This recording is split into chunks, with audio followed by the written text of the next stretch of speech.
ইসলাম যে বলেছে পর্দার বিষয়, এটা এমনি এমনি বলে নাই। ও কাজিন হয়, ওর সামনে এত ইয়া করার কি আছে, এইসব কনসেপ্ট চলবে না। পর্দাটা একদম ম্যান্ডেটরি। পরিবারের সালাম, পর্দা, অনুশাসন, এটা ম্যান্ডেটরি বিষয়। না খেয়ে মরে যান, তাও পর্দা ছাড়া যাবে না। মানে বিষয়টা এমন স্ট্রিক্টলি নিতে হবে, যদিও বা বাধ্যগত অবস্থায় আল্লাহ পাক আপনাকে ছাড় দিয়েছেন, কিন্তু আপনাকে এইভাবে শক্তভাবে ধরতে হবে। আল্লাহ পাক তৌফিক দান করুন। এর পাশাপাশি কিছু বিষয় বলবো যেগুলো মোটেই পরিবারে ঢোকানো যাবে না, এটা বলে শেষ করছে 2 মিনিট। 1, পরিবারের শিরক ঢোকানো যাবে না। শিরক কি কি, কত প্রকার, এটার জন্য কিতাবুত তাওহীদ নামে একটা বই আছে, পড়েন, ইনশাল্লাহ পারবেন। পরিবারে বেদাতি আমল ঢোকানো যাবে না। 2, 3, পরিবারে হারাম রিজিক ঢুকবে। ওই হারাম রিজিকের মানে টাকা দিয়ে আপনার রক্ত মাংস তৈরি হবে, এই রক্ত মাংস কিন্তু আল্লাহর অনুগত হবে না, ইল্লা মাশাআল্লাহ।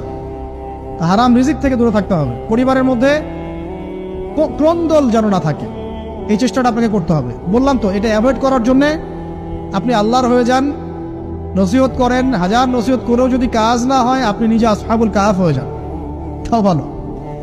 পরিবারের মধ্যে অপসংস্কৃতি যেন না ঢোকে, পরিবারের মধ্যে অশ্লীলতা যেন না ঢোকে।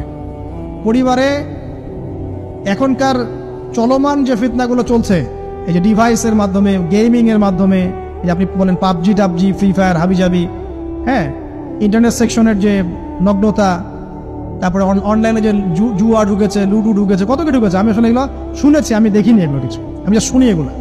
তো এই যে বিষয়গুলো, সেগুলো আপনার পরিবারের নৈতিক মূল্যবোধটাকে নষ্ট করে ফেলবে। বিনোদন যদি পেতেই হয়, তাহলে বিনোদন, কায়িক বিনোদন নেন। পরিবারের সন্তানদেরকে বা আমাদের সদস্যদেরকে জিম করতে বলেন, খেলাধুলা করতে বলেন, ফুটবল খেলুক, ক্রিকেট খেলুক প্রয়োজনে। যদি গান শুনতে চান, ইসলামিক নাশিদ শোনেন, ঠিক আছে, কৌতুক চান, ইসলামিক রসিকতা করেন, ঘোরেন, প্রয়োজনে পরিবারবর্গকে নিয়ে ঘুরেন, দেশটা ঘুরে আসেন, ট্রাভেল করেন, ঘোরেন, আল্লাহর নিদর্শন দেখেন, এটাও তো এন্টারটেনমেন্ট নাকি? পরিবারকে সময় দেন, পরিবারকে সময় দিয়ে আপনি এই যে প্রাকৃতিক বিনোদনের দিকে চলে যান, ডিভাইস কেন্দ্রিক বিনোদনের দিকে যান না। নাহলে হবে কি, মাথাটা ওই ডিভাইস কেন্দ্রিক হয়ে যাবে, অস্থির, এবং এই মাথার মধ্যে আর কোরআন সুন্নাহর সঠিক জ্ঞানটা ঢুকবে না।